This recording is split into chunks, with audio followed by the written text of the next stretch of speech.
son los dueños de la línea, ¿no? Aquellos que tienen la responsabilidad de que el buque, si es marítimo, vaya en las condiciones adecuadas, ¿no? Esos, por ejemplo, es el armador, el agente naviero, el agente marítimo, las compañías aéreas, las dueñas, pues, de los aviones, ¿no? ¿Sí? Operadores aduaneros según el destino aduanero de la mercancía, ¿no? Ya hemos visto agentes de aduana, depósitos aduaneros, depósitos simples, almacenes autorizados, ¿no? Hay depósito temporal, depósito autorizado, ¿no? Depósito simple, y aquí está, ¿no? El tiempo de tránsito. ¿Qué podemos decir sobre el tiempo de tránsito? Dice que es el tiempo total invertido para llevar a cabo la distribución física internacional de un embarque, ¿no? Esto es desde el punto de vista de un exportador, ¿no? Cuando decimos embarque, es que estamos llevando la mercancía al exterior, ¿no? Tiempo total invertido para llevar a cabo la distribución física internacional de un embarque, ¿no?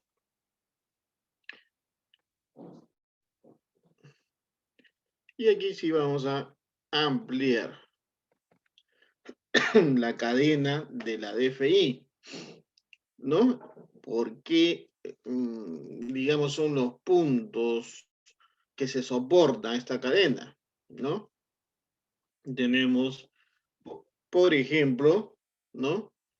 La preparación, dice, la unitarización, el manipuleo, el almacenamiento, el transporte, seguro de carga, documentación, gestión y operación aduanera, gestión y operación bancaria, gestión de distribución. Ah, profesor, ¿todos esos puntos soportan? Sí, todos esos puntos soportan, es una cadena de la distribución. Cuando hablamos, a ver quién ha entrado a esta hora. Hola, Leonardo, ¿cómo está? Buenas noches. ¿No? Cuando hablamos, por ejemplo, de el embalaje del mercado, estamos hablando de la preparación para que la mercancía pueda ser trasladada en forma adecuada, ¿no? Ya vamos a ampliar esos detalles más adelante, ¿no? Cuando hablamos de embalaje, ¿qué embalaje es el adecuado? ¿Qué material? ¿No? De acuerdo al tipo de mercancía, de acuerdo a mi proceso de costeo que haya podido hacer o mi proceso de pricing que haya podido efectuar, ¿no? ¿Qué marcado? ¿Qué me habla de marcado? Marcado puede ser un etiquetado o puede ser un marcado efectivamente con algún plumón, ¿no? O colocar de repente alguna hoja, ¿no? Escrita que pueda identificar. Cuando hablamos de unitarización, hablamos de la paletización y contenerización, es decir, de agrupar las mercancías, o en paletas, si es carga suelta, o en contenedores, si va a ser carga que va a ser enviada de esa manera. El manipuleo que hay en los puertos, en los aeropuertos, en los almacenes, ¿no? El manipuleo mayormente, ¿no? Hechos por una grúa, un portacontenedor, un montacarga, ¿no? Y en menor medida, el manipuleo ya manual, ¿no? Que hay para acomodar de repente ciertas mercancías, ¿no? El almacenamiento, valga la redundancia, en almacenes y depósitos privados o públicos, ¿no? Donde se va a llevar a cabo este almacenamiento, esta carga que estamos llevando, ¿no? Tanto en origen como en destino, ¿no? el transporte de toda la cadena, no solamente involucra el transporte internacional, también involucra el transporte local. Si es marítimo, va a ser, ¿no? Un buque, si una nave, si es aéreo, un avión, si es vía terrestre, seguramente va a ser un semi-trailer, ¿no? O otro tipo de transporte, ¿no? Que puede llevar una mercancía desde un país a otro, ¿no? Manejando. O, por último, puede ser también transporte fluvial, ¿no? Países que se trasladen mercancía por río, ¿no? Tenemos, por ejemplo, el lado de nosotros de la selva, de Iquitos, ¿no? Se pueden trasladar por el río Amazonas hacia el Brasil. Seguro de la carga, también vamos a hablar sobre el seguro de la carga, los riesgos, las pólizas, ¿no? Que hay que tener en consideración eso, siempre voy a indicar, siempre voy a decir, ¿no? Hay que medir los riesgos dependiendo del tipo de mercancía, ¿no? Y hay mucho tiene en consideración, ¿qué cosa?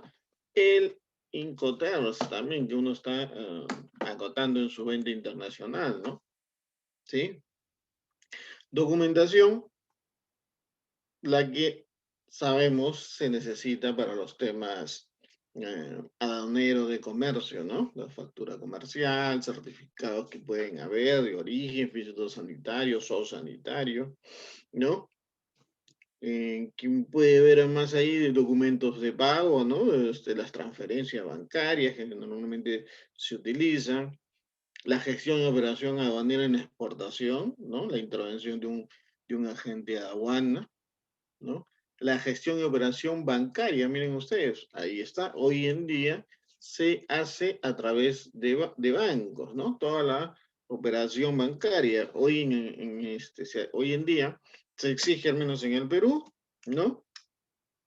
Que toda operación aduanera tiene que estar detallada, ¿no? Y acotado el medio de pago en la DAN, por ejemplo, ¿no? Entonces, sí o sí tiene que estar detallado el medio de pago. Y el 90 y será pues 7% es a través de bancos. Alguna otra transferencia de un valor menor es hecho directamente, por ejemplo, a una de las empresas que hay de venta por internet, ¿no? Amazon, estas empresas que venden algunos de estos productos, ¿no? Pero mayormente es a través de bancos. Y el último, en la gestión de distribución. Incluye ahí, dice, el personal operario y administrativo de la empresa, ¿no? ¿Alguna consulta hasta aquí? Hasta este punto lo vamos a ir ampliando, ¿eh? No se preocupen, sino que quería dar un bosquejo para que ahí vaya quedando alguna de las ideas, ¿ya? Aquí, si hay alguna consulta, me la hacen saber nomás, por favor. Los principales servicios empleados en la distribución física internacional, ¿no? Habíamos hablado de alguno de ellos, líneas arriba. El transporte, el almacenamiento, también conocido como warehousing, la unitarización, el servicio de protección de la carga, el manipuleo, seguro de carga, trámites, contratos y otros documentos vinculados a la distribución física, y agentes y corredores, ¿no? Entonces, ¿qué se puede hacer? Tener varios operadores que hagan ese servicio, o seguramente habrá alguno que podría hacerlo, ¿no? Todo ello ya va a ser seguramente eh, aprovechar o no el cliente de ello. El transporte internacional tiene tres trayectos geográficos, ¿no? Totalmente predecibles, ¿no? desde el país exportador hacia el país importador, y en medio está el tránsito internacional, ¿no? O sea, transporte de un punto al otro. Voy a efectuar un tránsito, ¿no? No hay mayor ciencia ahí en ese tema del transporte. Componentes del costo desde el país exportador. Que tenemos según los medios de transporte terrestre, aéreo, acuático, en un país exportador, ¿no? Ok. Tenemos costos directos. Si hay costos directos, habrá costos indirectos, ¿no? Ok, vamos a hablar de los costos directos. Ojo, componente del costo, país exportador, ¿no? Ok, nosotros vamos a exportar, que tenemos que tener en consideración como costos directos. Dice, embalaje, marcado y documento de exportación. A ver, ¿qué nos dice embalaje? Mano de obra, materiales, equipo. Y en el marcado, costo, identificación, unidades embaladas, manipuleo, símbolos pictóricos, ISO, carga peligrosa. Documento de exportación, certificado de origen, documentos aduaneros, documento de transporte, dependiendo de encontrarse elegido, etc. ¿No? Entonces, en el embalaje, mano de obra y los materiales y equipo, ¿no? Entonces, habíamos indicado que en el embalaje, ¿no? ¿Cómo va a trasladarse esa mercancía? ¿Ok? Entonces, ¿qué material vamos a llevar? Vamos a exportar calzado, ¿no? Las cajas pequeñas. Ok, ¿dónde lo llevamos? ¿Dónde vamos a llevar las cajas pequeñas? ¿Vamos a meterlos en una caja más grande o lo vamos sencillamente a poner en pallets? Le ponemos stress fit, ¿qué hacemos? Cajas más grandes seguramente, dirán algunos, ¿no?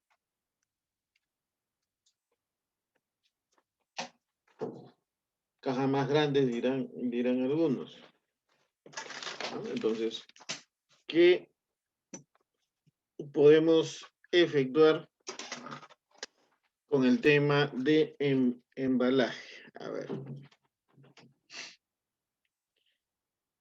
Materiales. A ver, ¿qué material se usa en un embalaje? ¿No?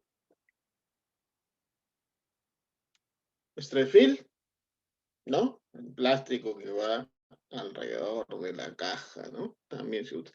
Mano de obra, lógicamente, ¿no? Tiene que haber una cuadrilla para poder hacer ese soporte, esa labor manual, ¿no? Entonces, dicho sea de paso, no es sencillo, ¿ah? Toda labor, todo oficio tiene su técnica de poder efectuar esa labor. No es sencillo.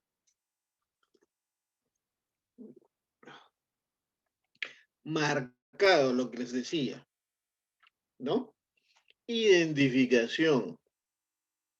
Unidades embaladas. Manipuleo también tiene que estar ahí. Símbolos pictóricos. Si es carga ISO, si es carga peligrosa. Entonces, ¿para qué hago un marcado? ¿Para qué se hace un marcado? ¿No? Para poder, ¿qué dice la segunda palabra? Identificar. Para poder identificar la mercancía, ¿no? Sobre todo cuando esta viaja suelta. El agente de carga puede llevar mercancía similar de repente, ¿no? Porque no solamente se puede exportar a un solo cliente, se puede exportar a más de uno. ¿Cómo se va a identificar? Se tiene que colocar, pues, en el mercado el código de repente del cliente, una numeración de cajas, puede ir un código de referencia, ¿no? ¿Qué más puede ir en un marcado? Se puede ir el peso, puede ir el nombre del cliente ahí en origen, y el tipo de marcado es diverso, ¿no? Les decía que vienen hasta unas hojas impresas, ¿no? Y son pegadas en las cajas, ¿no? Mayormente son grapadas, ¿no? En las cajas, entonces, para evitar que se saquen. Otros les ponen unas placas, otros les ponen etiquetas, pero la primera palabra que está en el marcado es la que tienen que tener en consideración. ¿Cuál será más costoso? De repente la etiqueta, ¿no? Que un papel, ¿no? Que puede ser tipeado y puede salir de la impresora, ¿no? O en algunos casos es más práctico plumón.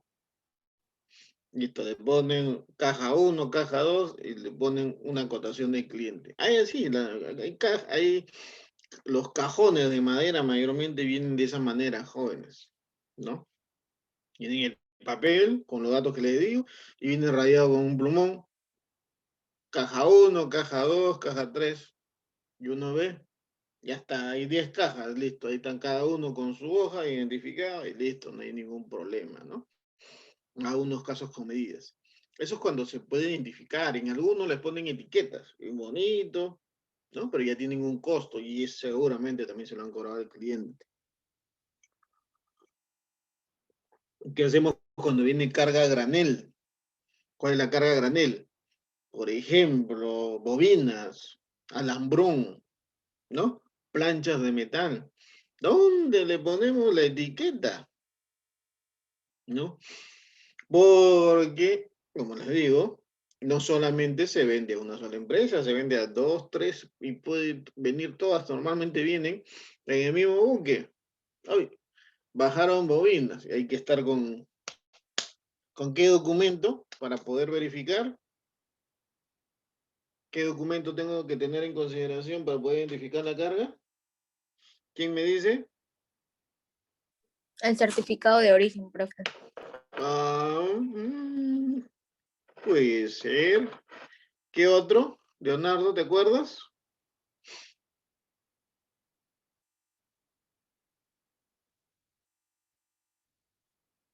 Ah, se acuerda Leonardo. A ver, Factura. casi, casi. Está entre la factura y el certificado de origen. No, la dan no. La dan normalmente cuando uno va a hacer una identificación de ese La tipo de carga, proforma. va con el packing list, Ah, ya. ¿ya? Porque el packing list es casualmente es la lista del empaque, ¿no? Para poder identificar los bultos. Donde está la codificación del producto, está el peso y está la cantidad, ¿no? Y si viene carga hacia granel, están las medidas, porque estas bobinas, estas planchas, este alambrón tienen medidas, vienen por medidas. ¿Mm? Entonces, no todas las medidas para todos los clientes son iguales, ¿no? Tendría pues, que ser lo mismo y eso, créame que no ha sucedido, pues, ¿no? No me voy a comprar mi tonelada de la misma medida que la competencia. Eso nunca me ha pasado. Que si hay algunas medidas de un cliente A con un cliente B, sí la hay, ¿no? Sí la hay. Pero no toda la carga, pues una pequeña parte. Oye, de la misma medida tenemos, están los dos agentes, ya, entonces sigue buscando del que está más cerca con mi medida, estas son mías, y aquí así sucesivamente, ¿no? Entonces, están con el pack y van a identificar si son bobinas, planchas, por las medidas. Listo, ¿cuántos tengo acá?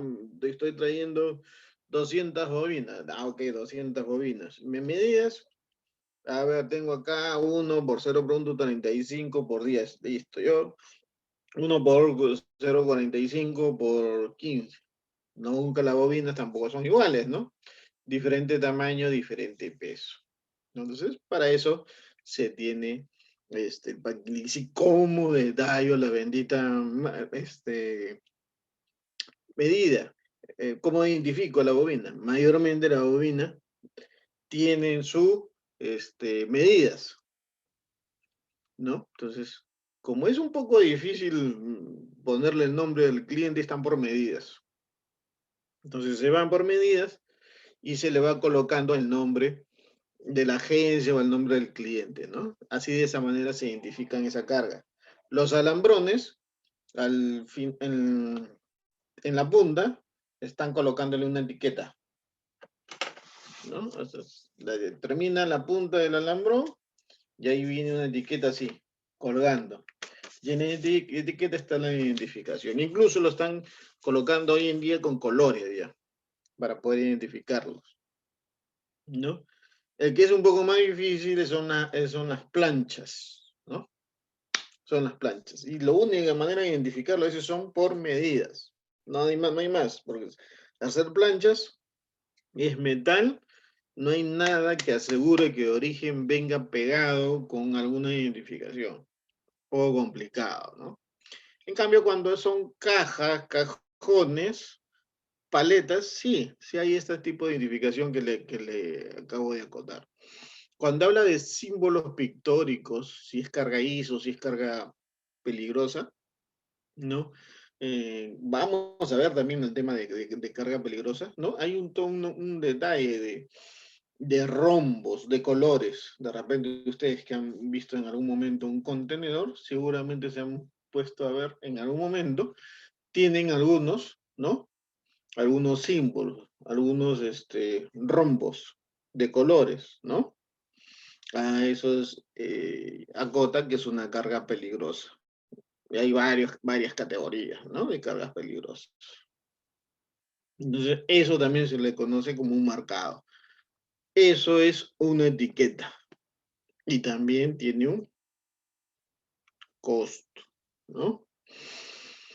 Documentos de exportación, dice, certificado de origen, documentos aduaneros, documento de transporte, dependiendo del incoterm elegido, etcétera, ¿no? Ya lo que habíamos acotado anteriormente.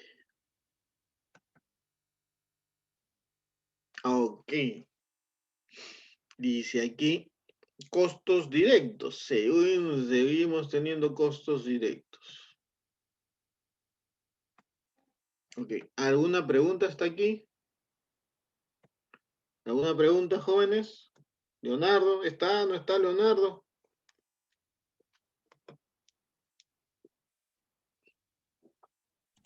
Sí, acá estoy, profe. Ninguna pregunta. ¿Alguna pregunta o tranquilo? No, profe, todo claro. Ok. Parece que Leonardo está cansado todavía, Leonardo. Ok, gracias, Angie. Ok. Los costos directos. Unitarización. Manipuleo. ¿Otra vez manipuleo? Sí. Esto es ya el local del exportador, ¿no? Transporte y seguro, almacenamiento. Entonces, en la unitarización estamos viendo si es carga suelta, paletas, ¿no? O si es carga de bien contenedores, qué tipo de contenedores. Vamos a ver inclusive hasta el tipo de paletas. Vamos a ver también el tipo de contenedores que se utiliza. ¿Y por qué se utiliza un contenedor diferente al otro? ¿Por qué se puede utilizar una paleta diferente a la otra? También, todo tiene su respuesta, ¿no? Entonces, no todas las paletas en el mercado tienen la misma dimensión, que normal, usualmente se utilicen hoy en día una o dos paletas en el mercado casi con las mismas medidas, ¿no? Pero en el mercado existen como 5 tipos de paletas, ¿no? Seguramente que incluso ustedes también en algún momento han visto, las más conocidas son esas de madera, ¿no? Que uno lo puede ver inclusive hasta en algún centro comercial, ¿no? Las paletas se ponen ahí algunos productos, ¿no? La gaseosa, las bebidas alcohólicas las ponen encima de las paletas de madera. Si uno se va a macros, ahí sí hay paletas, pero por doquier, ¿no? Todos los productos que están en medio se asientan sobre las paletas, ¿no? Incluso los productos que están en altura también, ¿no? Entonces, ya vamos a ir viendo este tema. Entonces, costos directos, la unitarización también es considerado un costo directo. El manipuleo, ¿no? La mano de obra, los equipos siguen siendo costos directos. El transporte y seguro. Ok, entonces aquí estamos hablando transporte local. Desde el local del exportador hasta el lugar del embarque. Entonces, lo que se le puede consignar como un flete interno, ¿no? Un Island Freight. Entonces, mercancía que voy a trasladar desde la fábrica hasta el puerto o aeropuerto. Y con seguro, para que no haya ningún problema. Son costos directos. De acuerdo al Incoterm, ¿no? Va a ser asumido seguramente para el caso por el exportador, ¿no? Almacenamiento, el costo de almacenamiento en la empresa. Es un costo directo también, ¿no? Nada es gratis.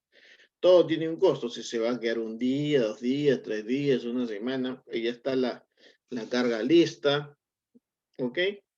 Un momento, dame unos días, que por día es tanto. Va a ir a la cotización directa, ¿no? Y por último, en esta parte de costos directos, tenemos el manipuleo en el lugar de embarque, ¿no? Tenemos también lo que se llaman costos aduaneros, bancarios, de agentes y de almacenamiento, ¿no? Entonces, costo de manipuleo en el lugar de embarque, ¿no?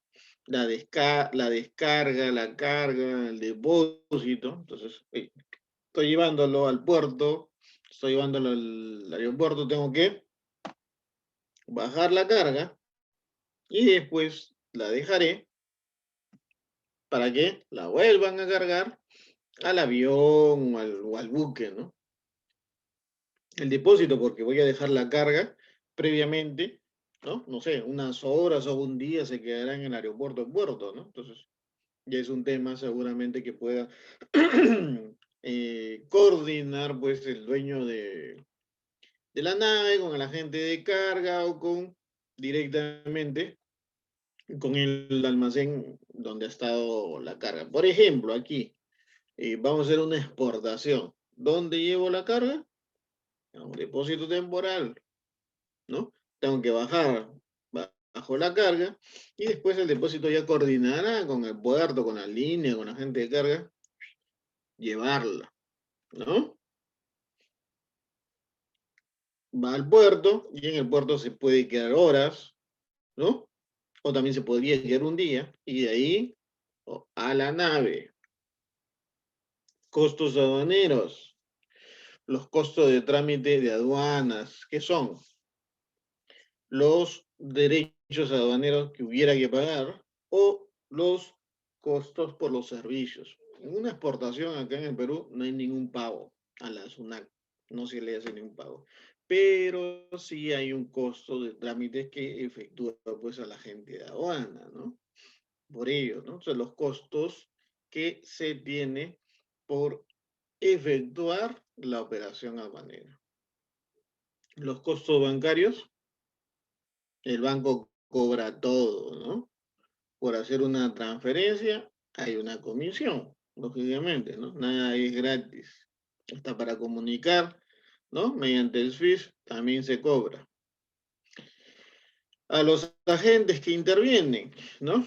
A los vendedores también se le tiene que hacer un pago si es que hubiera vendedores que intervienen en la operación, ¿no?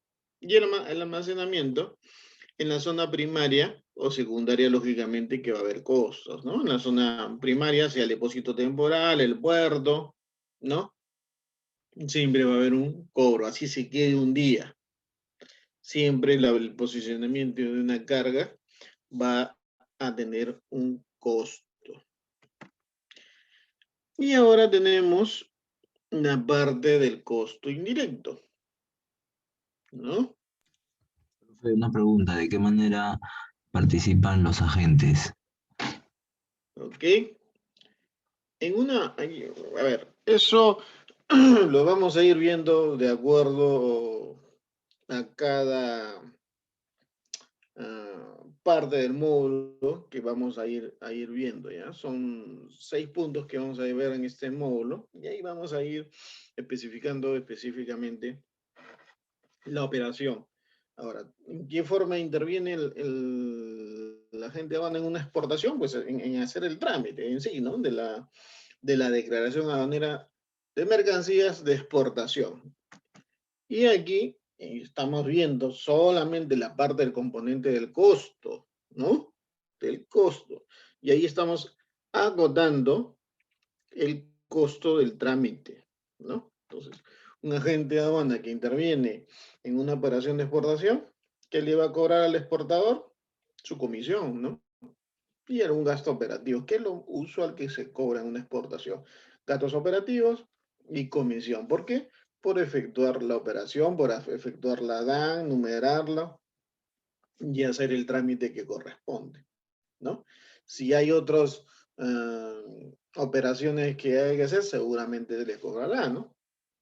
Si es que hay que hacer asesoramiento por la devolución del drawback, si hay que estar con el auxiliar de despacho en el llenado de la carga, si se quiere asesorar al cliente para su liberación y hacer los trámites, por ejemplo, de certificado de origen, ¿no? Ya son costos anexos que se les puede ofrecer al cliente, pero también tiene un costo, ¿no?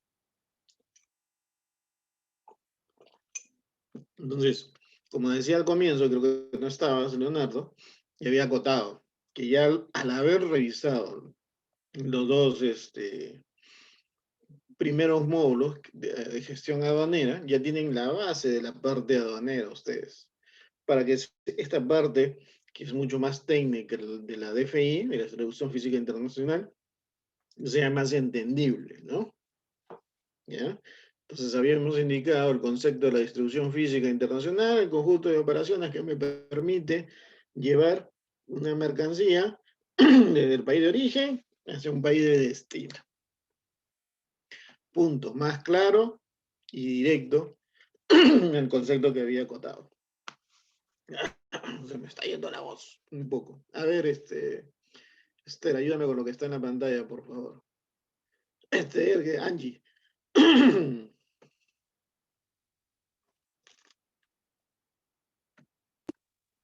Ya, costos indirectos administrativos.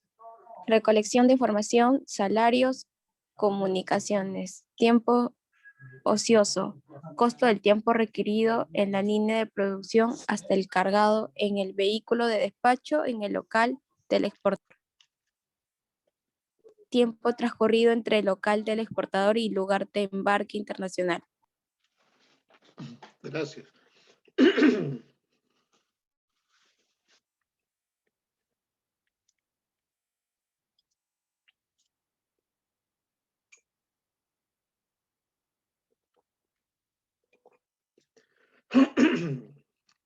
A ver.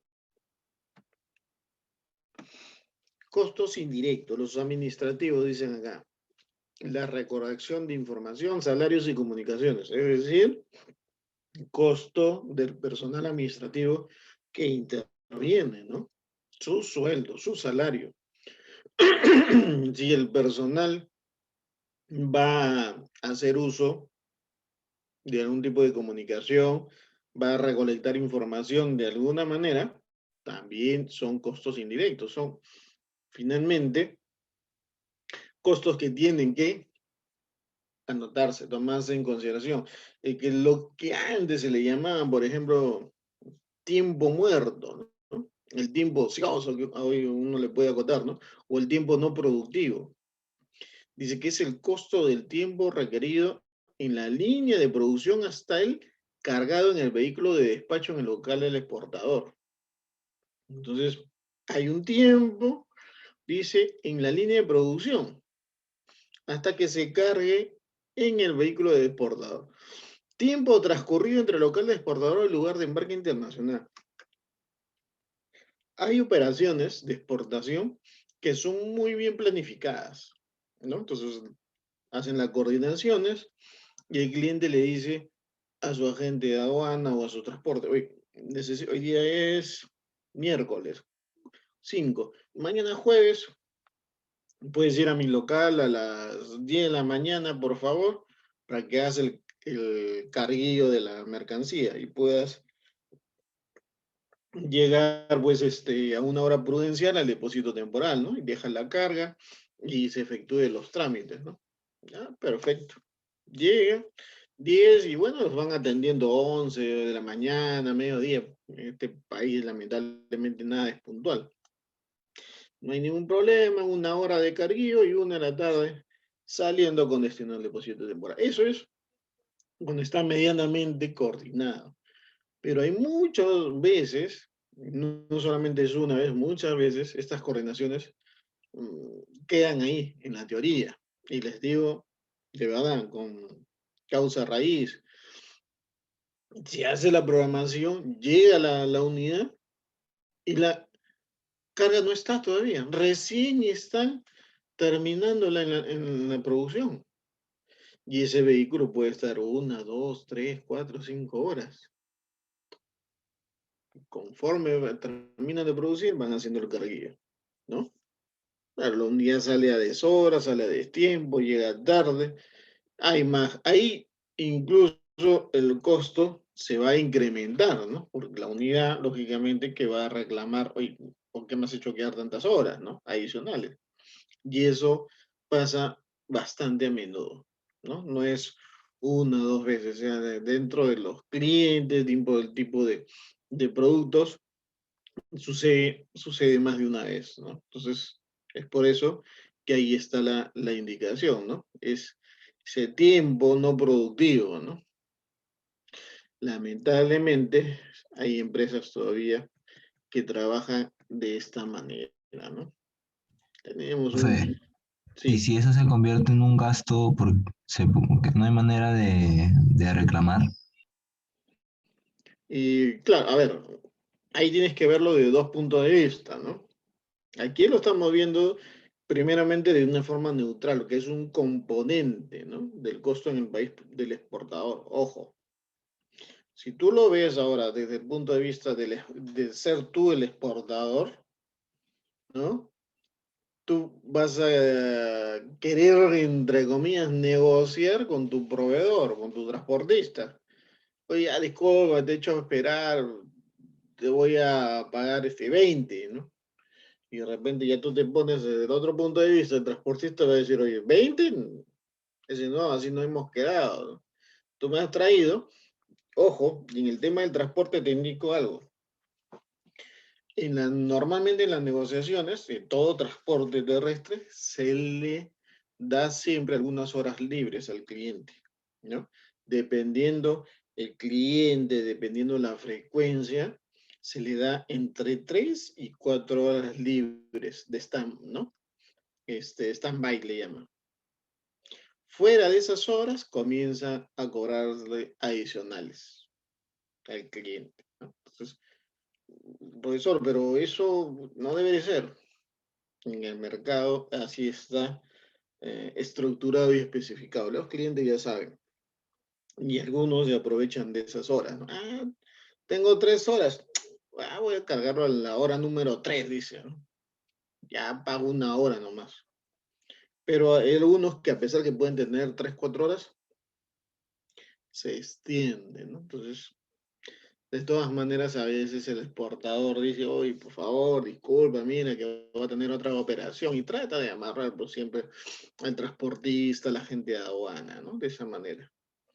Pero ya es un costo que de alguna u otra manera va sumando, ¿no? Va sumando negativamente, ¿no? A la venta final. ¿Mm? O sea, que eso hay que siempre tenerlo aquí presente, mapeado, y mejor no te mando a pedir temprano la unidad, te mando más tarde. Uno lo piensa así, pero a veces estos señores, y hasta ahora no encuentro una respuesta, por qué nos pedían la unidad temprano y en algunas veces no los atendían a la hora, ¿no? Sucede, a ver, componente del costo, ¿no? Del transporte internacional. Ujú. Ok.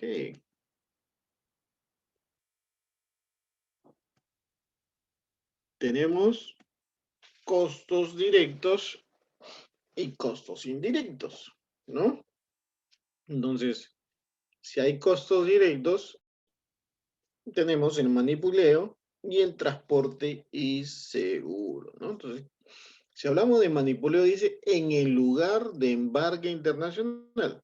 Ya habíamos visto que hay costos por mano de obra y costos de equipos. Siempre va a haber costos cuando hay manipuleo. Si hay un restacker, si va a coger el contenedor, o el montacarga, dependiendo el pesaje de la mercancía, si es un montacarga de 2, de 5, de 7, de 10 toneladas, ¿no? Va a estar ahí un operario, ¿no? Y va colocando las cajas y siempre va a ir un personal manual, de repente hasta con una estoca, para poderla acomodar finalmente, ¿no? O no, no, de repente no es necesario, ¿no? La estoca, ¿no? Se han visto esos de esta manera, ¿no? Tiene dos uñas aquí y eso va cogiendo las cajas, ¿no? Eso es una estoca. Entonces, hay un manipuleo. Dentro del transporte nacional también hay un costo directo. El transporte seguro, entre el lugar de embarque y desembarque, ¿no? Entonces, ya estamos hablando de un seguro, de un transporte internacional, de un seguro internacional, ¿no? De suma, ahí está, es un costo directo, ¿no? Desde el punto de embarque a desembarque o de origen a destino. Tenemos ahí almacenamiento, ¿no? Almacenamiento y los agentes intervinientes, ¿no? El depósito fiscal, depósito como zona franca, conocido como zona franca, incluye el costo de descarga, la carga, el agente por servicio de tramitación, comisiones del agente, el agente de carga. Ok, entonces, para un transporte internacional que tenemos, un agente de carga, aunque puede intervenir, una línea naviera, un agente marítimo también puede intervenir, ¿no? Si llevamos la mercancía de origen a destino, vamos a tener almacenamiento aquí en origen y vamos a tener seguramente almacenamiento en destino, porque la mercancía se va a ir pues al puerto o aeropuerto, ¿no? Si va al puerto, se irá a quedar seguramente 48 horas, ¿no? Mayormente hoy los países están teniendo la misma numeración, ¿no? Va a decir despachos anticipados, ¿no? Pero igual hay 2 días que se va a quedar ahí, ¿no? Entonces, también va a haber costos. Y peor todavía si hay carga refrigerada. Ahí súmenle ustedes ya los costos de eléctricos, ¿no? Porque esa carga tiene que ir enchufada, ¿no? Descarga refrigerada. ¿Y cuál será el tiempo, el costo indirecto? Igualmente, ¿no? El tiempo no productivo dice que es el costo del tiempo de tránsito entre el embarque y desembarque internacional, ¿no? El tiempo de tránsito es un tiempo no productivo. ¿Y cuánto va a demorar en venir? Dependiendo de dónde venga, ¿no? De dónde venga la carga, ¿no? Si viene de México, Estados Unidos, qué parte de Estados Unidos, si viene de Brasil, viene de la Argentina, ¿no? Entonces, hay que hacer una planificación. ¿Y cuánto va a demorar? 14 días, 18 días. Uy, no podemos hacer nada hasta que llegue la mercancía para recién ponernos a efectuar la distribución. Entonces es un costo que también se tiene que tener en consideración, ese tiempo de ese traslado, ¿no? Todo se tiene en consideración, todo se tiene que tener mapeado, si no, después, cuando se termine de efectuar ello, uy, ¿dónde me faltó anotar número? ¿Mm? Ahora, desde la otra orilla, es decir, desde el país importador. ¿Mm?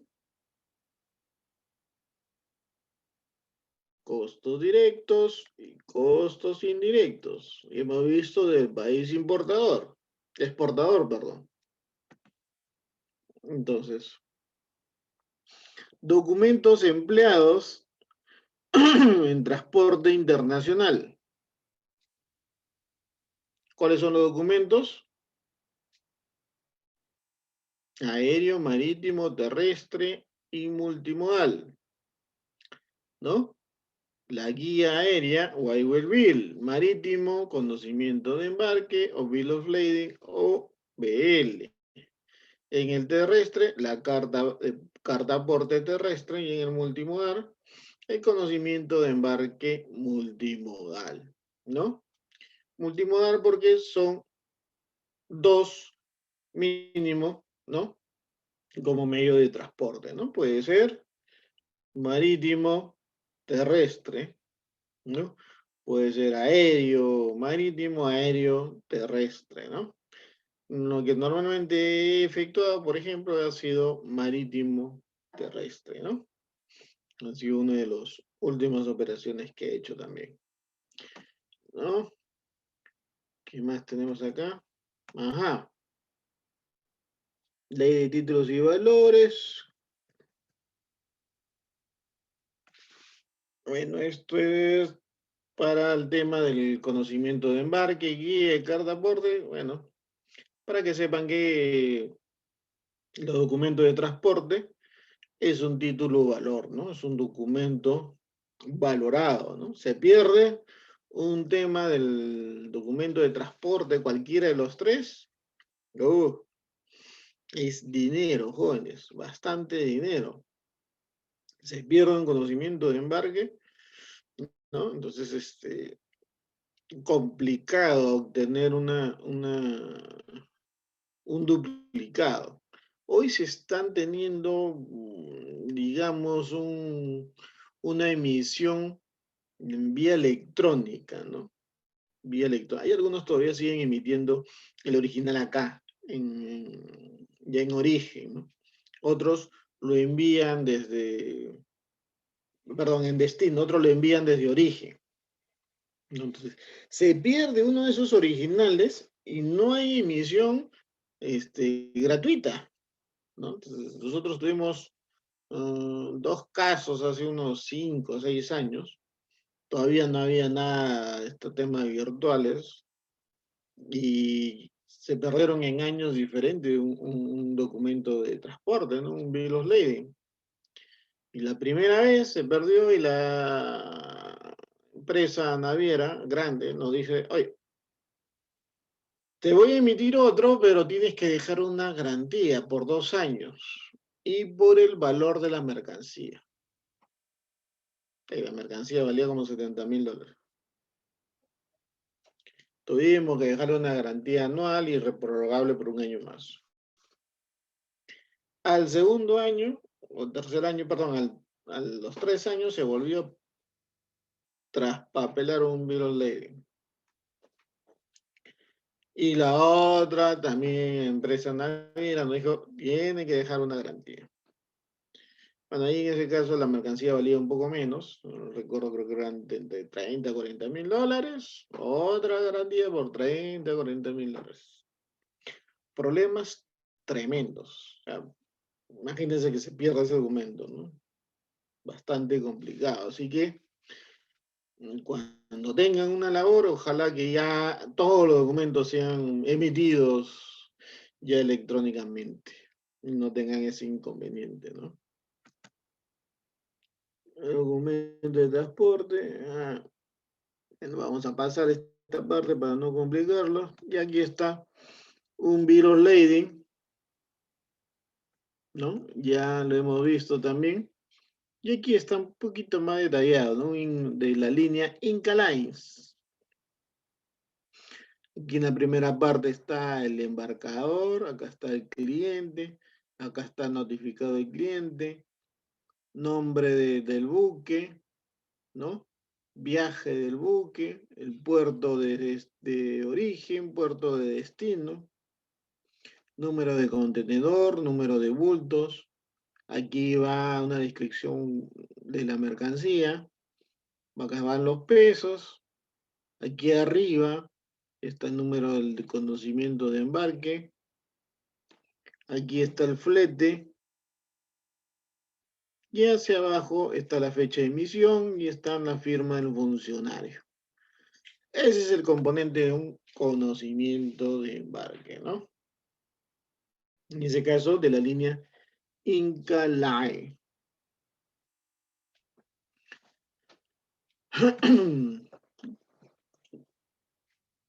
¿Qué es el transporte multimodal?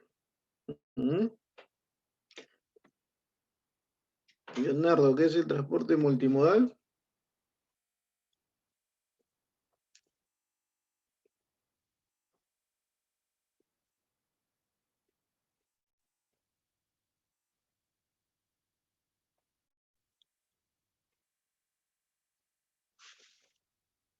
¿Está Leonardo?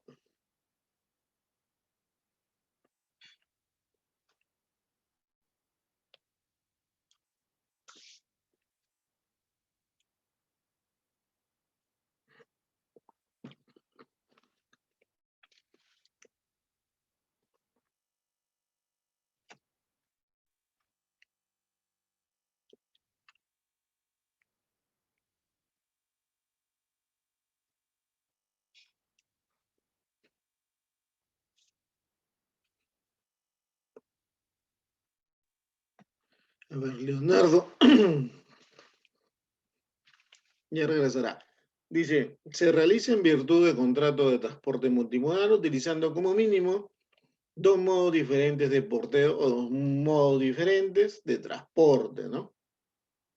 Como les había indicado, puede ser acuático o marítimo, como le llaman algunos, aéreo, carretero o ferroviario, si es que hubiera un tema de ferrocarril. Aquí no hay en el país, ¿no? En otros países sí hay, ¿no? En países europeos, por ejemplo, un ferrocarril, ¿no? Circula por varios países, ¿no? Sin ningún inconveniente.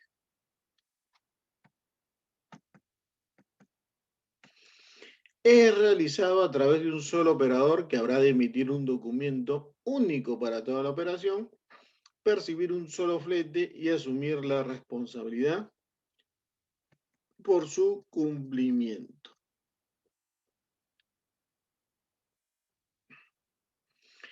Este servicio puede brindar, además del transporte, servicios de recolección, unitarización o desunitarización de carga, almacenaje, manipulación o entrega al destinatario, abarcando los servicios que fueran contratados en origen y en destino, incluso lo de consolidación y desconsolidación de las mercancías. No sé por qué acá se metió un duende y escribió otra cosa que no era mercancías.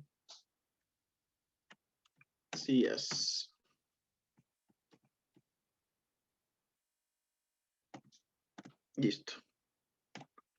Ahí está. La palabra correcta. ¿No? Ok. Antes de empezar envases y embalajes, preguntas, jóvenes. Si no hay dudas, continuamos.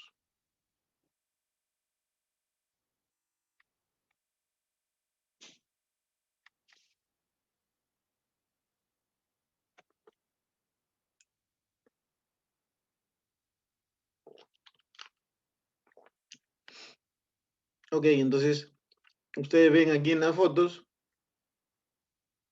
envases y embalajes. ¿Qué será envase y qué será embalaje, no? Que vemos aquí paletas, vemos cajas de cartón, ¿no? Vemos cajones, cajas más pequeñas y hasta una bolsa. ¿Mm? Sus funciones son la de protección, preservación y presentación. ¿Mm? Que es producto de la comercialización y las condiciones de compra y venta. Protección, preservación y presentación. Proteger, conservar y la presentación propiamente del producto, ¿no? Ay, me estás trayendo un producto, ¿no? No tengo nada a la mano envasado ahorita. Un producto muy bien, con su caja, conservado, un producto muy bueno, su caja de presentación. Entonces, a eso tenemos o se tiene que llegar en cuanto a obtener un adecuado embalaje y un envase eficiente.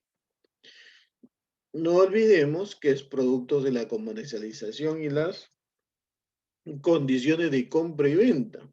Entonces, dentro de las condiciones de compra y venta, quiero mi producto que he pedido con las especificaciones, pero un producto que también por fuera esté presentable. Sí, no hay ningún problema, ¿no? Entonces, la venta tiene que ser de acuerdo a lo que han solicitado, porque si no, comienzan los reclamos.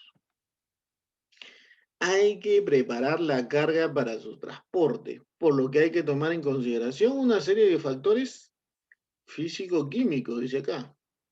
Envase y embalaje obedece a análisis del producto. No es que ya voy a ponerle caja, voy a ponerle un cajón, no hay problema.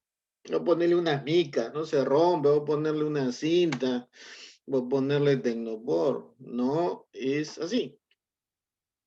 Todo obedece a un análisis del producto a trasladar, ¿no? Entonces, no podemos enviar por enviar algo, ¿no? Entonces, cuando uno compra un producto, ¿no? En una tienda grande, pues, oye, un producto, por ejemplo, un producto tecnológico, y bueno, ¿no? Tiene su caja, tiene su tecnopor, encima su tela, su protección, ¿no? Si es una lacto, vemos que en medio del teclado tiene otra lámina para evitar que no se raye la pantalla, ¿no?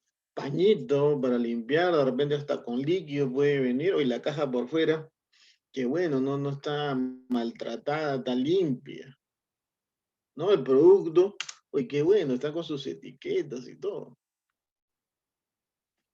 ¿no? Entonces, ¿qué tenemos aquí? Ah, éxito logístico comercial de la exportación es la imagen de marca del producto, perdón, de la imagen del exportador, ¿no? Tenemos costo de embalaje.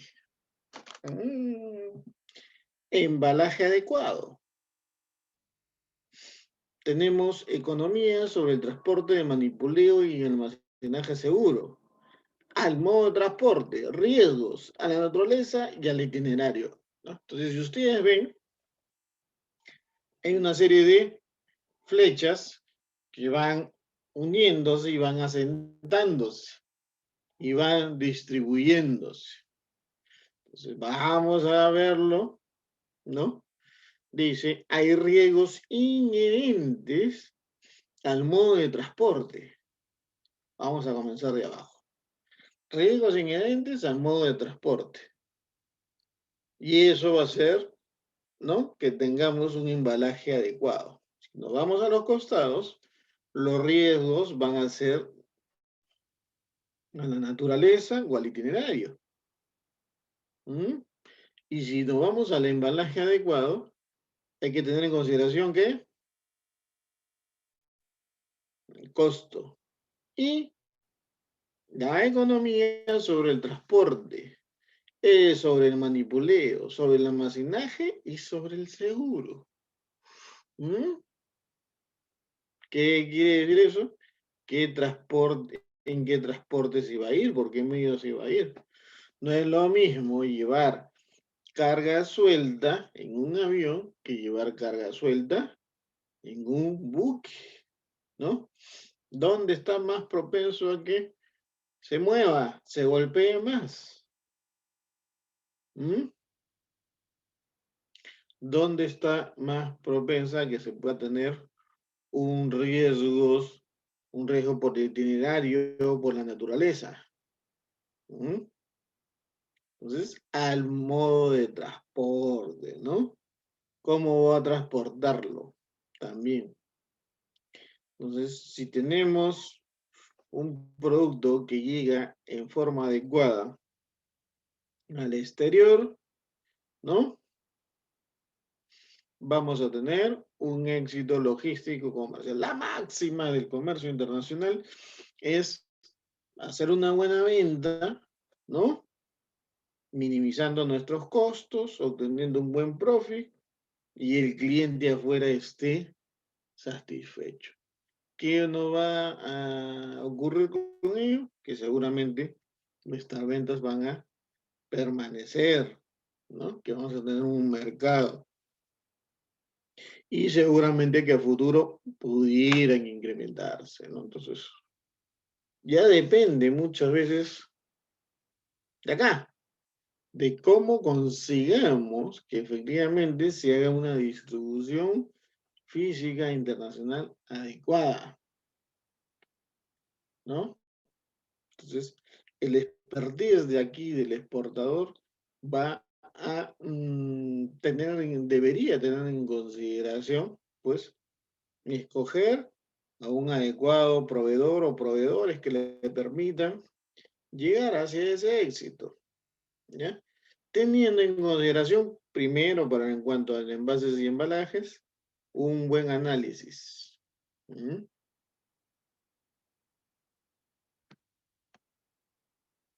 ¿Qué es el envase y qué es el embalaje? ¿Mm? ¿Qué nos dice Angie?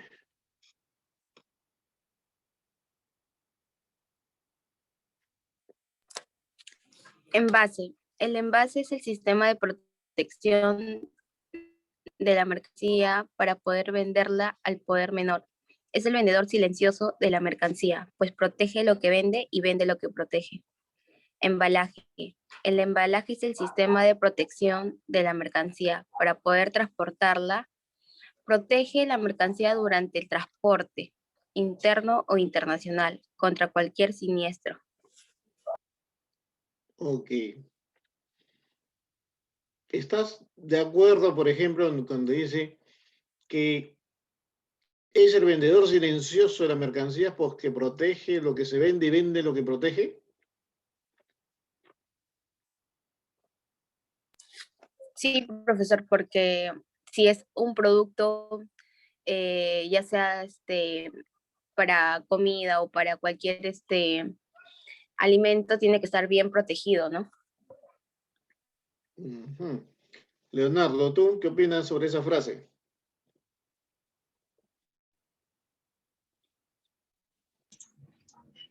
Es un punto clave, ¿no? Para la venta del producto, que esté bien protegido.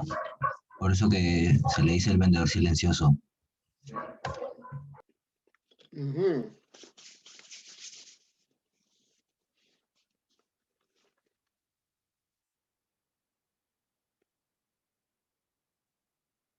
Ok, entonces vemos ahí que no es lo mismo, ¿no? Envase y embalaje.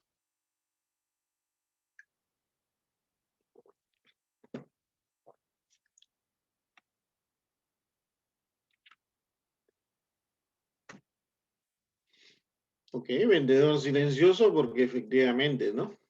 El producto tiene que estar adecuadamente a la vista del comprador, ¿no? tal cual como el comprador lo ha solicitado, ¿no? Ahí lo solicitaba, no sé,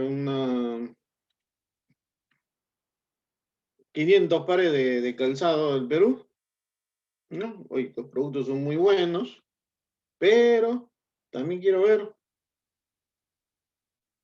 ¿no? No solamente el envase, el producto y cómo ha sido, cómo ha venido. En su cajita, adentro, cómo ha venido y cómo ha venido exteriormente. Entonces, seguramente que si ha sido bien protegido, el producto no ha sufrido ninguna presión. El embalaje es aquel que va a proteger, ¿no? Ese envase va a ir dentro de esa caja de cartón, ¿no? Ese producto, por ejemplo, no sé, ahí me parece que veo sobre de fideos, de mermelada y otros productos, ¿no? Pueden ir fácilmente en esa caja de cartón, ¿no? Miren ustedes lo que va a presentar, ¿ah?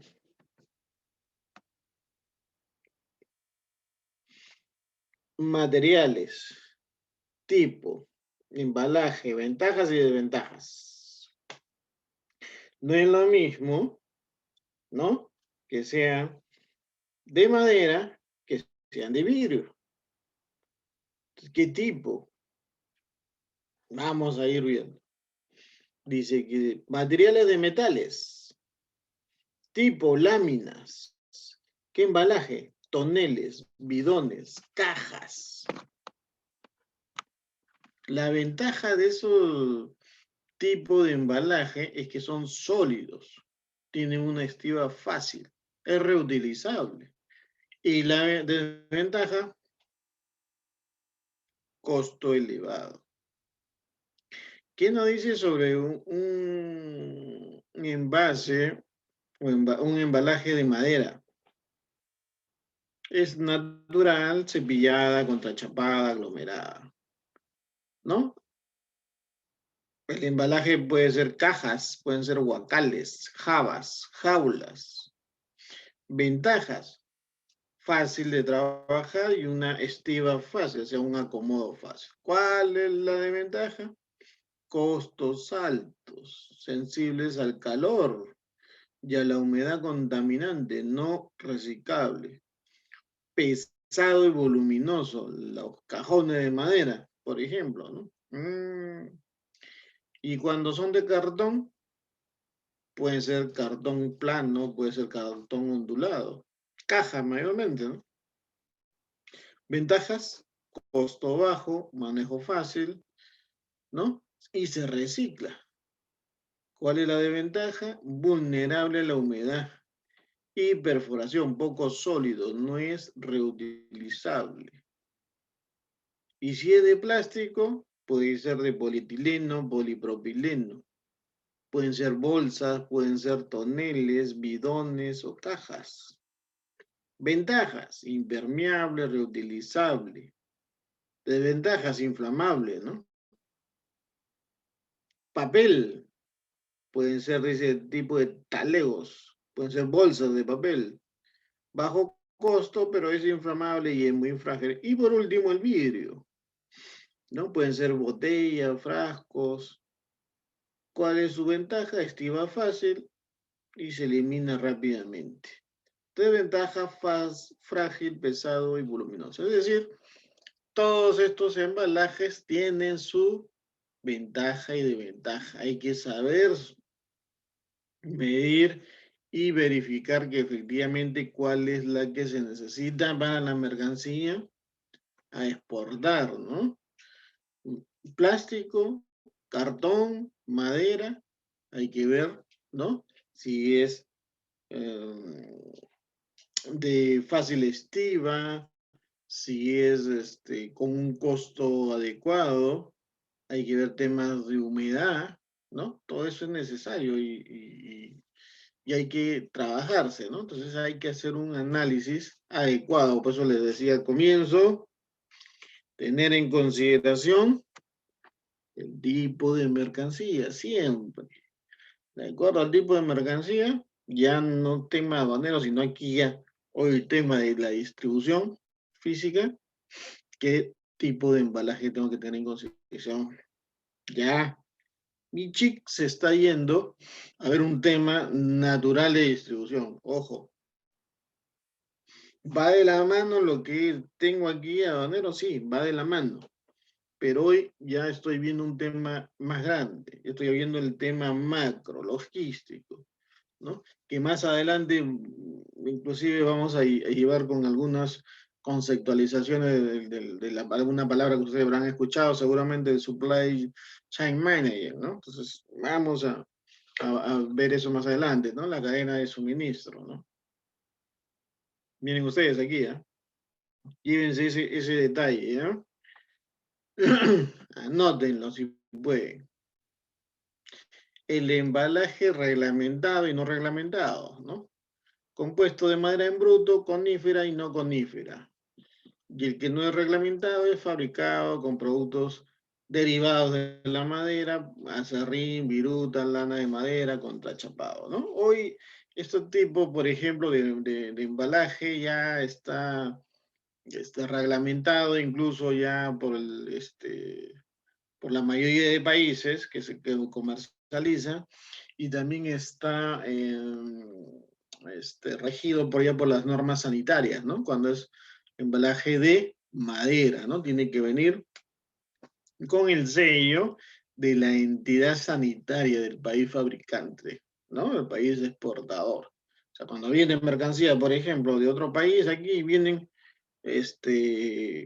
con caja de madera o vienen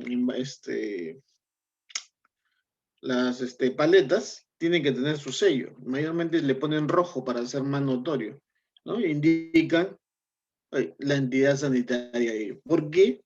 Porque es un embalaje que está reglamentado y porque es un embalaje libre de cualquier agente extraño o un bicho, por ejemplo, ¿no? Entonces ya eso ha sido fumigado. No es que voy a enviar una caja de madera así ya porque se me ocurrió por un tema de costo, un momento. Tengo que tener en consideración lo que le estoy indicando también, ¿no? Tiene que pasar un proceso de fumigación, ¿no? Si no lo sabían, ya lo saben. Marcado de embalajes. Ajá, lo que hablaba, ¿no? Al comienzo. Es la forma de identificar cada pieza de la carga.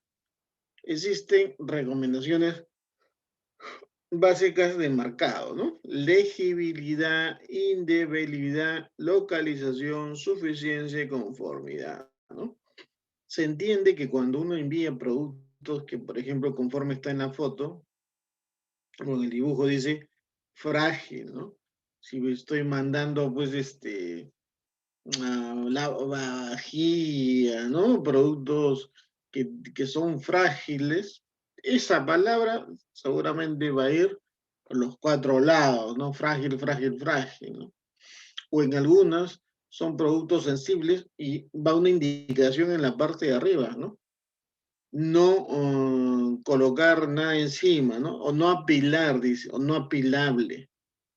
Otros ponen apilable por una sola caja, o sea, encima pueden ser apilable una más, no pueden ser por más porque se maltrata, ¿no? Entonces, suficiente marcado ya dependerá del exportador, ¿no?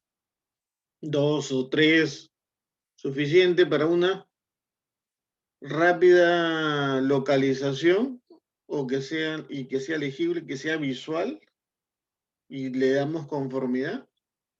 Va a depender mucho de qué tipo de productos esté acotando, qué embalaje.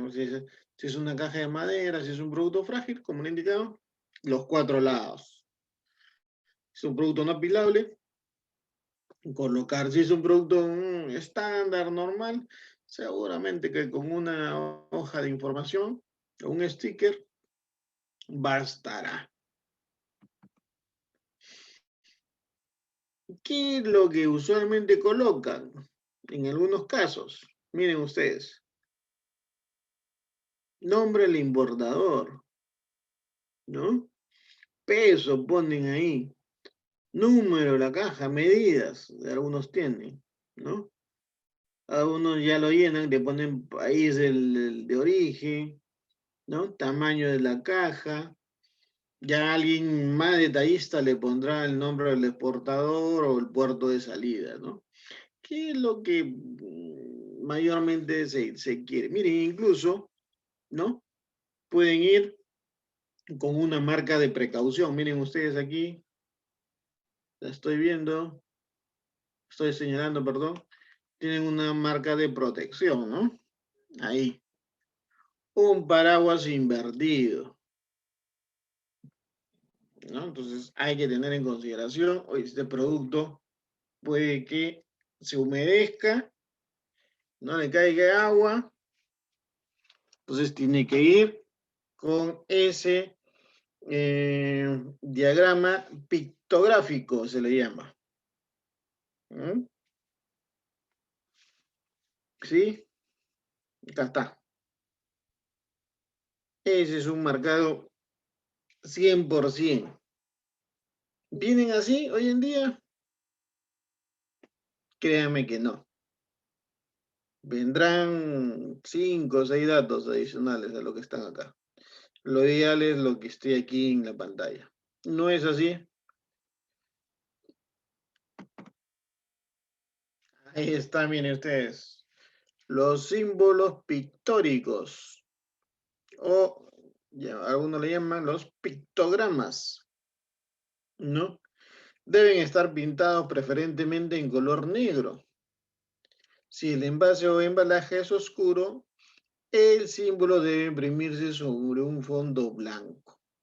El símbolo puede estar pintado sobre un rótulo. Se recomienda estar impreso directamente en la superficie del embalaje o envase. ¿Mm? Siempre dice de color oscuro, ¿no? Para que resalte.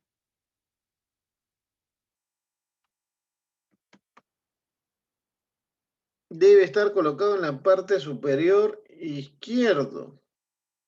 En el caso de que existan símbolos señalando peligrosidad, estos deben tener prioridad. Miren, ¿eh? Ajá. Aquí hay algunos, por ejemplo, ¿no? Los símbolos, dice, no necesitan estar enmarcados por línea de contorno. La dimensión total debe ser entre 10, 15 o 20 centímetros, siempre y cuando el tamaño del envase o embalaje lo permita, ¿no? Y ahí hay 12 símbolos que normalmente van a ser usados, ¿no? Y ustedes habían visto en esa cajita este símbolo que dice manténgase seco, ¿no? Es decir, que no haya humedad, ¿no? ¿Ok? Entonces algunos dice, manéjese con cuidado, no use gancho, este lado hacia arriba, manténgase fresco, use escalera aquí, ¿no? Control de gravedad, no rodar, ¿no? Use carretilla, no use carretilla, use abrazadero y límite máximo de estiva, ¿no? Uno que le llama las famosas camas, ¿no? Uno encima de otro. Entonces siempre hay un límite. Y si ustedes se dan cuenta, ¿no? Esos gráficos están en blanco y negro, ¿no? Profesor, ¿por qué es así? Para ser más vistoso a la vista. Profesor, bueno, ponen de colores. Normalmente los de colores son los de seguridad o peligrosidad, ¿no? En estos de pictogramas van de esta manera, que es mayormente son por temas de tener cuidado con el embalaje o envase. ¿Sí? Hasta ahí alguna consulta, jóvenes.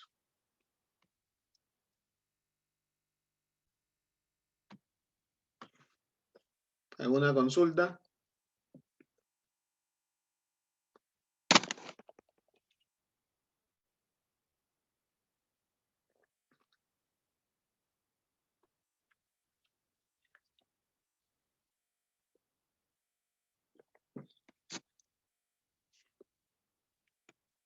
ver, creo que no hay ninguna.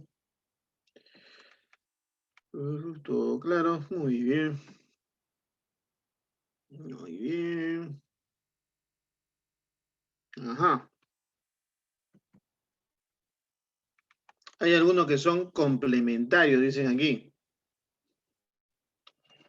¿no? Cadenas. Aquí están, miren, los rombos. Y estamos hablando de los símbolos de peligrosidad. Aquí hay algunos. Estos son los rombos. Esto lo vamos a ver más adelante, ¿no? Pues son grados de peligrosidad que están acá. Igual los hemos colocado.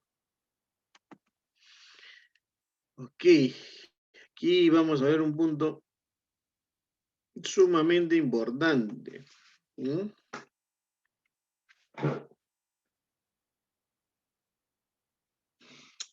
Unitarización de la carga a transportar. El concepto de carga, dice, significa el agrupamiento de uno o más ítems de la carga, es decir, transformar unidades menores a unidades mayores de carga. Esto facilita el almacenamiento y manipuleo durante el trayecto. Las modalidades más comunes de unitarización son paletización y contenedorización. Es decir, ¿no? Una unidad o unidades pequeñas en una unidad mayor. O sea, se lo pongo en una paleta que agrupa normalmente cajas, ¿no? Los tres filas, se acabó. Ya es un solo bulto.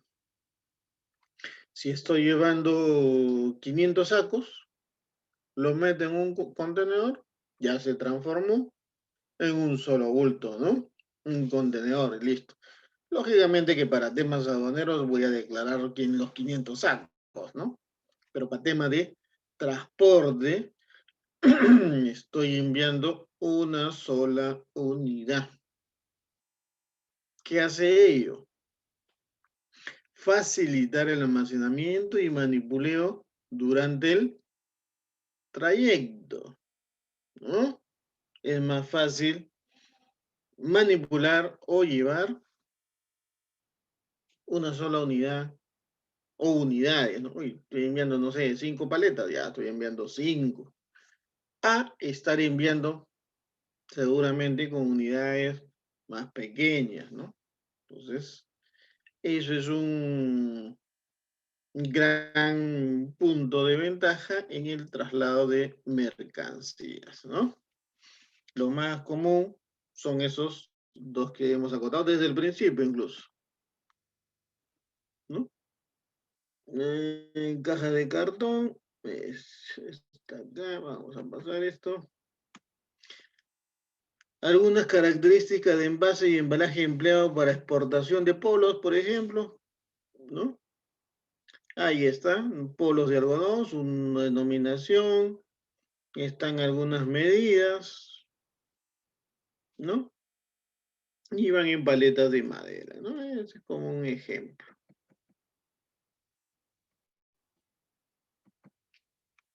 Ok. Líneas de evaluación. ¿Qué más tenemos acá? Los Incoterm, ya hemos visto Incoterm nosotros. Los Incoterm determinan los siguientes aspectos en una negociación. Determinan el momento y lugar donde se produce la transferencia del riesgo y los costos sobre las mercancías entre el importador y exportador. Efectivamente, ¿no? Es Incoterm pacta, ¿no? El tema de riesgos y responsabilidades, ¿no? Entonces, ok, yo he pactado un Incoterm FOB, ya sé que la responsabilidad del vendedor es hasta poner la mercancía en el buque. Ahí se acaba su responsabilidad. Y ahí comienza la del comprador, ¿no? Si hay una incidencia antes de ese punto, el riesgo y costo es del vendedor, ¿no? Entonces, aquí es bueno saber la definición de Incoterm, ¿no? Por tanto, para poder efectuar una correcta distribución física internacional. ¿Qué cosa debo saber? Incoterms también. ¿Se parte aduanera? Perfecto. ¿Se parte marítima? Perfecto. ¿Se parte comercial? También. Incoterms, con mucho más razón, ¿no? Entonces, ¿por qué? Porque de acuerdo a ello, acuérdense que están dentro de los documentos comerciales, se determinan las transferencias de riesgo y responsabilidades, o riesgos y costos, como es el caso que estamos visualizando acá. Seguro internacional de transporte internacional. Dice, el seguro de transporte internacional permite la cobertura de los posibles riesgos acaecidos a las mercancías durante su transporte. ¿Qué tenemos que tener en consideración? El objetivo del seguro de transporte es el de cubrir las mercancías contra los diferentes riesgos que se le puedan originar durante el transporte, desde que la mercancía sale del almacén del proveedor hasta su llegada, dice, a su destino final. Ok, entonces aquí también consideración de que si hay un seguro internacional, Incoterms.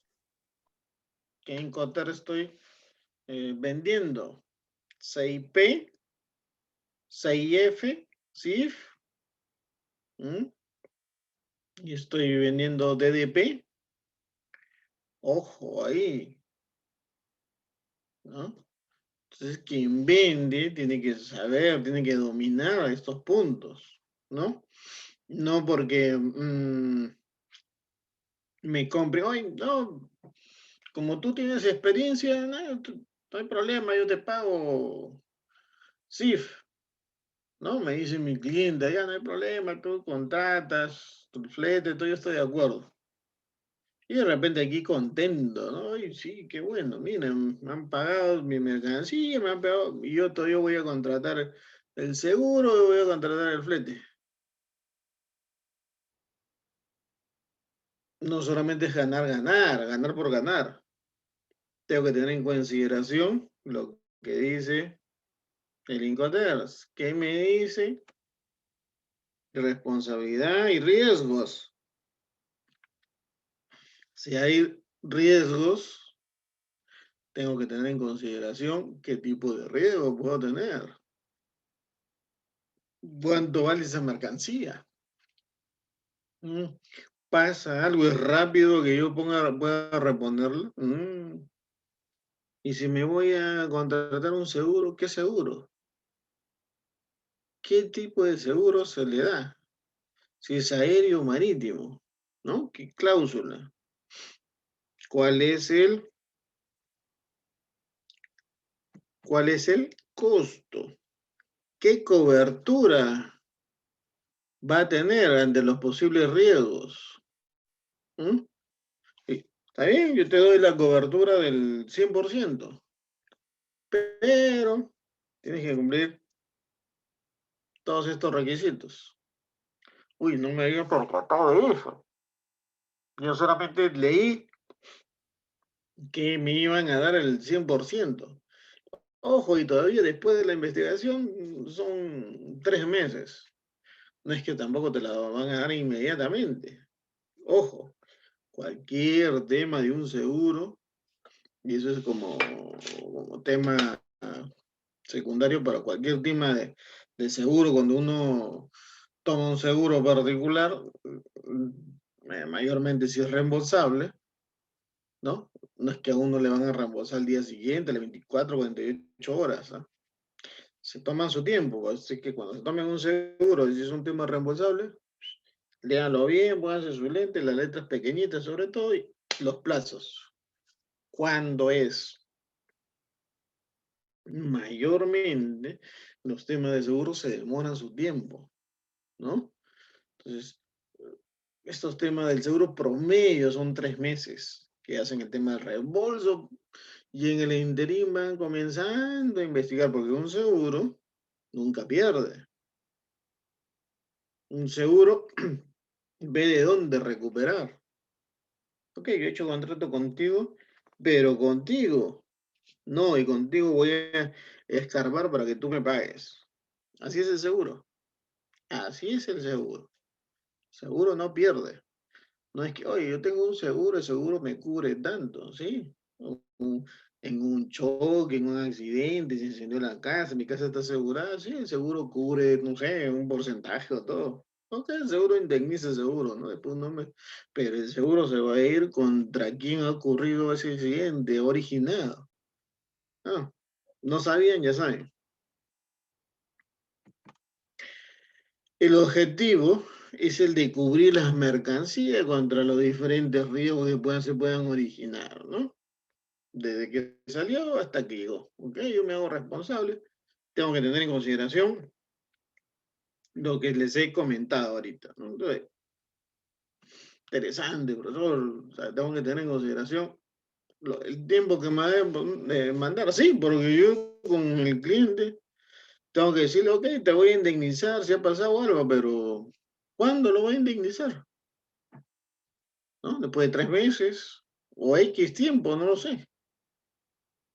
Entonces, me puedo quedar sin cliente. ¿Mm? Principales características. ¿Ah? El seguro. El contenido mínimo, dice, de una póliza de seguro de transporte internacional de mercancías será siempre la identificación de las partes contratantes. ¿Mm?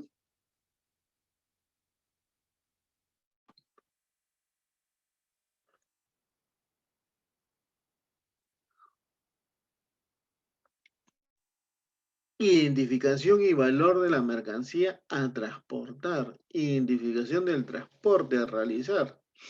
Tipo de cobertura del seguro y precio. Partes contratantes. Asegurador, asegurado, ¿no? Tomador y beneficiario, ¿no? Ok, entonces tengo que tener en consideración valor, la mercancía, transporte, cobertura y precio, porque siempre va a haber una prima que pagar, ¿no? Siempre las aseguradoras, los corredores van a solicitar una serie de información para poder asegurar la mercancía. No es que todas las empresas aseguren todo, no. Ellos se cubren contra ciertos temas, ¿no? Y van a poner también unas cláusulas de exclusión, ¿no? Entonces, tienen que tener en consideración, ojo, esas cláusulas de exclusión, jóvenes. ¿Cuáles son las cláusulas de exclusión? Dependiendo el tema del seguro, siempre va a haber cláusulas de exclusión, ¿no? Así que también ahí a estar atento a ellos, ¿no? Prima. Prima pura más recargos por gastos administrativos, comisiones, impuestos, es la suma que debe pagar el tomador. Quien toma el seguro es el que tiene que pagar esa prima. Entonces, si en este caso lo ha tomado el exportador, ¿no? Por el tema de Incoterms, hay que pagar todos esos detalles, ¿no? Miren ustedes esos accidentes que pueden haber, estos contenedores en el aire. Miren ustedes ese contenedor ahí con ese semi-trailer también volcado, un puerto inundado, un avión caído, ¿no?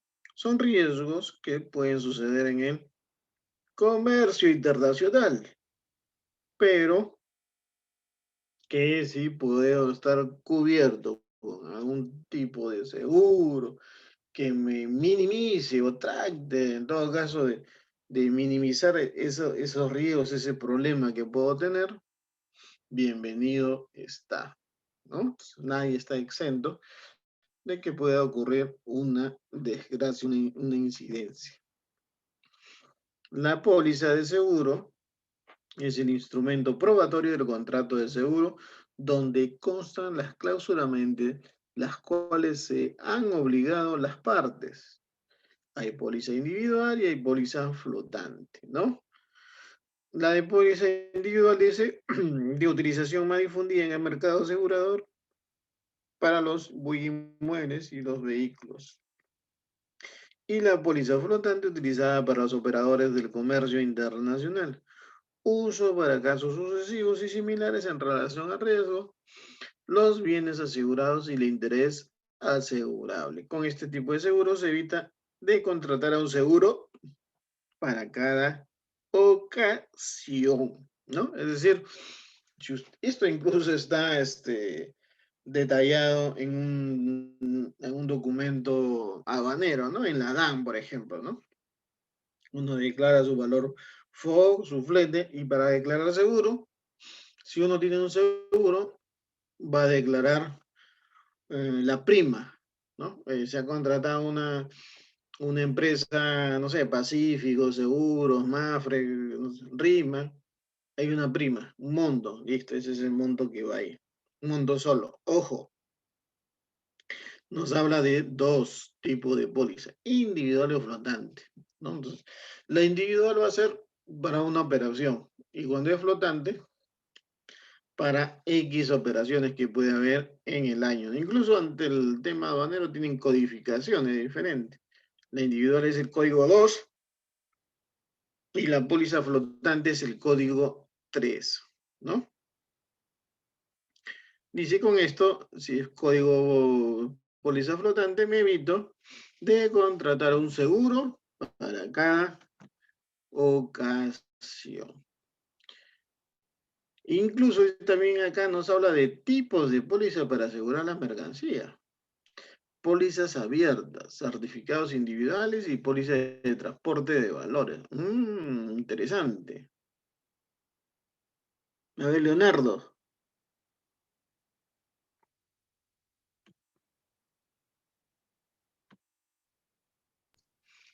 ¿Quiere que lea, profe? Sí, por favor. Ok. Pólizas abiertas o automáticas, las cuales se otorgan a aquellos clientes que tienen un alto volumen de mercancías por transportar.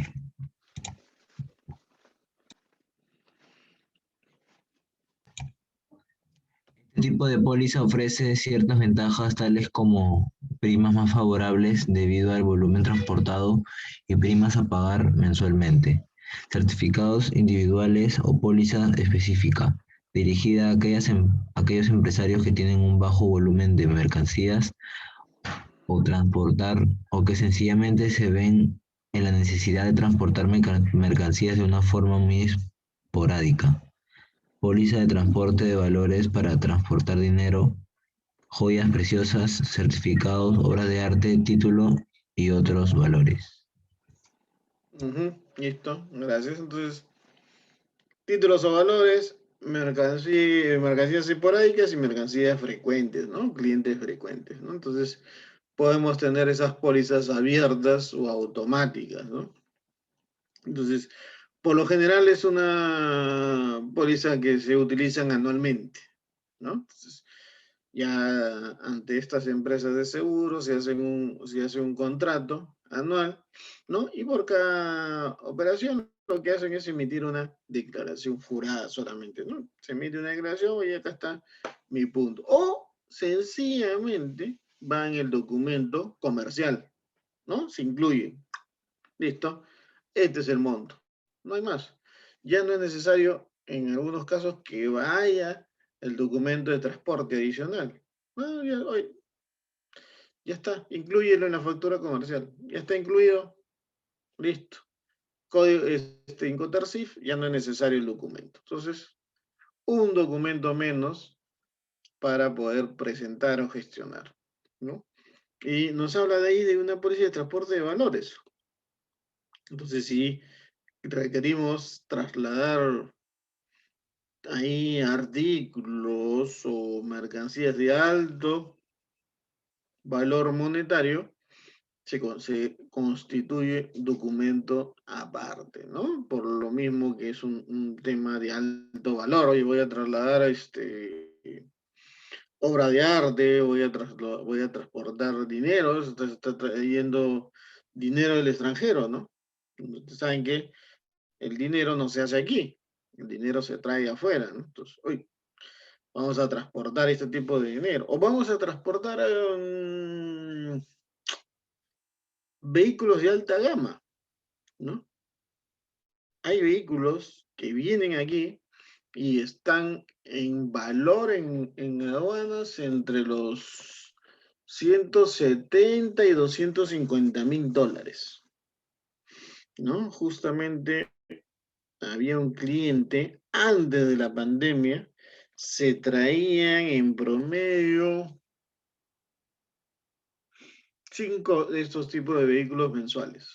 5 mensuales. Estamos hablando de un poco más de $1 millón de dólares en vehículos mensuales, ¿no? Entonces son vehículos de una alta gama, ¿no? Entonces, tienen un tema de seguro diferente a una mercancía habitual, ¿no? Hoy ya no sé si irán trayendo esta marca, no sé, es un poco complicado que sigan comprando, pero de repente, no lo sé, no he vuelto a ver este tipo de operaciones, ¿no? Pero ahí sí, estos vehículos vendían en un contenedor inclusive exacto para ellos, ¿no? Incluso salían con doble tipo de seguridad, ¿no? Todo un detalle es la salida de estos vehículos, porque acá una cosa es su precio comercial con que venga declarado ante la aduana y otro es el precio de venta al público. Y ahí imagínense cuánto sería ese precio, ¿no? Más encima de los $300,000, ¿no? Bastante alto, ¿no? ¿Qué jóvenes? ¿Alguna pregunta adicional? Si no, hasta aquí nos vamos a hallar en el tipo de pólizas para asegurar la mercancía. ¿Alguna pregunta adicional?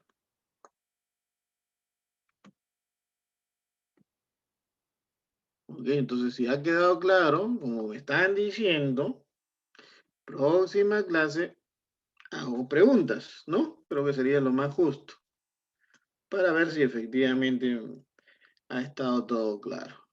¿Ok? Qué jóvenes, los espero el día viernes. Espero que sus otros dos compañeros que siguen anotados puedan integrarse y poder hacer una sola hilación. ¿Sí? Los espero el día viernes, jóvenes. Cuídense, un fuerte abrazo. Buenas noches, profesor. Buenas noches. Buenas noches, profe. Buenas Cuídense. noches.